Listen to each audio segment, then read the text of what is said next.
మాతృదేవోభవ, పితృదేవోభవ, ఆచార్య దేవోభవ ఇలాంటివన్నీ చదువుకునే వాళ్ళు విని ఉంటారు, చదువుకోలేని వాళ్ళు కూడా విని ఉంటారు. అసలు ఇవన్నీ ఎందుకు చెప్తున్నానో లాస్ట్లో చెప్తాను. ఫస్ట్ మనం చికెన్ కర్రీ ప్రిపేర్ చేసుకుంటున్నాం. ఎలా చేసుకుంటున్నాం చూపిస్తాను. కడాయి పెట్టుకుని దాంట్లో ఆయిల్ వేసుకుని ఆయిల్ హీట్ అయిన తర్వాత పచ్చిమిర్చి, ఉల్లిపాయలు వేసుకొని పచ్చివాసన పోయే వరకు ఫ్రై చేసుకోవాలి. ఇప్పుడు వాష్ చేసి పెట్టుకున్న చికెన్లో పసుపు, ఉప్పు, కారం, అల్లం వెల్లుల్లి paste, chicken masala and homemade garam masala వేసుకొని బాగా మిక్స్ చేసుకోవాలి. దీన్ని ఒక అరగంట పాటు మ్యాగ్నేట్ చేసి పక్కన పెట్టేసుకోవాలి. ఈలోగా ఉల్లిపాయలు అనేవి పచ్చివాసన పోయి బాగా కుక్ అయ్యాయి కదా, ఇప్పుడు మనం మ్యాగ్నేట్ చేసుకున్న చికెన్ వేసుకొని బాగా మిక్స్ చేసుకోవాలి. ఒక 10 మినిట్స్ మూత పెట్టేసి ఉంచేయాలి. ఆఫ్టర్ 10 మినిట్స్ చూడండి వాటర్ అనేది సెపరేట్ అయ్యి బాగా కుక్ అవుతుంది. ఈ టైంలోనే కొద్దిగా వాటర్ వేసుకోవాలి.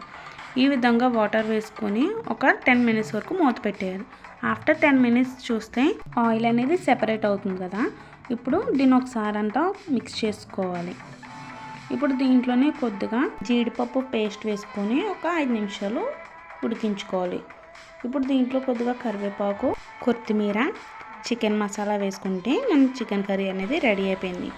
అండ్ చికెన్ కర్రీ, రైస్, రసం, స్వీట్స్ తీసుకుని ఓల్డ్ ఏజ్ హోమ్కి వెళ్ళాము. వీళ్ళైతే చాలా హ్యాపీ ఫీల్ అయ్యారు. వీళ్ళని చూస్తే మాకు కూడా చాలా హ్యాపీ అనిపించింది. అట్ ద సేమ్ టైం చాలా బాధగా ఉన్నది. పిల్లలు మంచి స్థాయిలో ఉన్నారంటే దానికి కారణం తల్లిదండ్రులే. వాళ్ళ లైఫ్ని మొత్తం సాక్రిఫైస్ చేసి పిల్లల కోసమే కష్టపడతారు. అలాంటిది పెద్దవాళ్ళు అయిన తర్వాత ఇలా ఓల్డ్ ఏజ్ హోమ్లో వేస్తారు. సో ప్లీజ్ ఎవరు ఇలా తల్లిదండ్రులను ఓల్డ్ ఏజ్ హోమ్లో వేయకండి. హ్యాపీగా చూసుకోండి. వెళ్ళే ముందు మన channel like, share and subscribe for more videos.